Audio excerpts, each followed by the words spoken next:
السلام علیکم ورحمۃ اللہ۔ بعض لوگ گناہ کرتے ہیں اور گناہ کرنے کے بعد یہ کہتے ہیں کہ اللہ رحمان ہے، رحم کرنے والا ہے، وہ معاف کر دے گا۔ اور ہے بھی ایسا ہی کہ ہمارے گناہ بہت زیادہ ہیں لیکن اللہ کی رحمت کہیں زیادہ ہے اور اللہ ہمارے گناہوں کو معاف کر دیتا ہے۔ لیکن میں آج آپ کو ایک یونیک بات بتاتا ہوں۔ اللہ تعالیٰ نے قرآن کریم میں فرمایا من خشی الرحمن بالغیب، جو بندہ رحمان سے اس کو دیکھے بغیر ڈر گیا اس کے لیے جنت ہے۔ آپ کو معلوم ہے کہ جب کسی سے ڈرانا ہونا تو اس کی پاور کے بارے میں بتایا جاتا ہے، اس کی طاقت کے بارے میں بتایا جاتا ہے کہ وہ کتنا غیظ و غضب والا ہے، کتنا غصے والا ہے۔ مثال کے طور پہ اگر میں نے آپ کو کسی بندے سے ڈرانا ہو تو کیا میں یہ کہوں گا اس بندے سے ڈرو، وہ بہت نرم انسان ہے، وہ بڑا شفقت کرنے والا انسان ہے، وہ بڑی محبت کرنے والا انسان ہے، اس سے ڈرو؟ تو آپ ڈریں گے؟ نہیں۔ اگر کسی سے ڈرانا ہوگا تو میں یہ کہوں گا اس سے ڈرو، وہ بڑا غصے والا ہے، وہ بڑا قہر اتارنے والا ہے، وہ بڑا غضب والا ہے، اس کا عذاب بڑا سخت ہے، یہ کہوں گا نا۔ لیکن اللہ تعالیٰ نے قرآن کریم میں من خشیہ فرمایا، جو بندہ ڈر گیا۔ خشیت ڈرنے کو کہتے ہیں۔ کس سے ڈر گیا؟ رحمان سے۔ تو ڈرایا جب جاتا ہے تو یہاں وہ یعنی دنیا کے اصولوں کے مطابق یوں ہونا چاہیے من خشیہ قہار، جو قہار رب سے ڈر گیا، اس رب سے ڈر گیا جو قہر اتارنے والا ہے۔ لیکن فرمایا جو ڈر گیا رحمان سے۔ اصل میں ہم کسی کی نافرمانی سے دو وجہ سے ڈرتے ہیں۔ یعنی میں اگر کسی کی بات مان رہا ہوں اور جس کاموں سے اس نے مجھے روکا ہے وہ میں کام نہیں کر رہا تو وہ دو وجہ سے ہوتا ہے۔ ایک اس انسان کی یا اس ذات کی طاقت اور پاور۔ ہم بادشاہوں کے قانون مانتے ہیں، پولیس کے قانون ہم مانتے ہیں اور ہم ان سے ڈرتے ہیں ان کی طاقت کی وجہ سے، ان کی پاور کی وجہ سے، ان کی محبت کی وجہ سے نہیں۔ آج تک کوئی انسان ٹریفک پولیس والوں سے ان کی محبت کی وجہ سے نہیں ڈرا ہوگا۔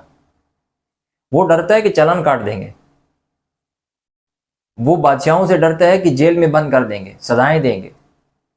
محبت کی وجہ سے کوئی نہیں ڈرتا۔ سانپ سے آپ محبت کی وجہ سے ڈرتے ہیں؟ نہیں، اس کے ڈسنے کی وجہ سے ڈرتے ہیں۔ اور دوسرا بچنا ہوتا ہے گناہ سے یا کسی کی نافرمانی سے اس وجہ سے کہ ہمیں اس سے محبت ہوتی ہے۔ ہم محبوب کی بات کبھی نہیں ڈالتے۔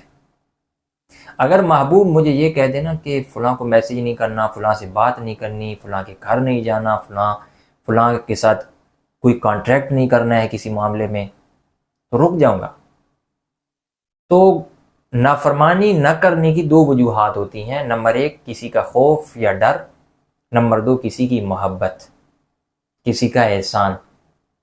اللہ تعالیٰ یہ چاہتے ہیں کہ میرا بندہ میری نافرمانی سے بچے، میری رحمت کا تصور کر کے، یعنی وہ اس بات کا تصور کرے کہ میری رحمت بہت وسیع ہے، وہ اس بات کا تصور کرے کہ میرا اللہ مجھ سے کتنی محبت کرتا ہے، مجھے کتنا چاہتا ہے۔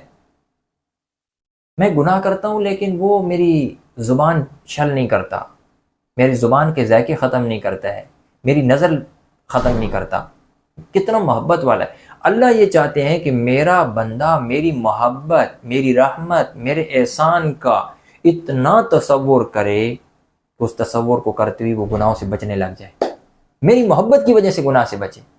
وہ مجھے گواہ بنا کر کہے اے اللہ، اے رب محبت، یہ گناہ میں نے تیرے لیے چھوڑ دیا، اے رب محبت میں نے یہ گناہ بھی تیرے لیے چھوڑ دیا، میں نے تنہائی کا یہ گناہ بھی تیرے لیے چھوڑ دیا۔ اللہ یہ چاہتے ہیں کہ میری محبت کی وجہ سے گناہوں کو چھوڑو، جہنم کے ڈر کی وجہ سے تو چھوڑنا ہی ہے، وہ تو ہر کوئی چھوڑتا ہے، وہ تو اصول ہے۔ اور جب ہم اللہ کی محبت کی وجہ سے گناہوں کو چھوڑتے ہیں نا، آپ کو اللہ ایسی حکمت کی باتیں سکھاتا ہے، آپ کے سامنے زندگی کی ایسی نئی نئی راہیں کھولتا ہے کہ آپ دنگ رہ جاتے ہیں۔ آپ کی پیشانی اللہ کے لیے جھک جاتی ہے، آپ کی آنکھوں میں نور آ جاتا ہے، آپ کی زبان حکمت کے موتی بکھیرتی ہے، اور آپ کا دل جو اللہ کی محبت کی خاطر گناہ سے بچا اور ٹوٹا ہے، اس ٹوٹے ہوئے دل پہ پھر رب محبت اپنا بسیرا کرتا ہے۔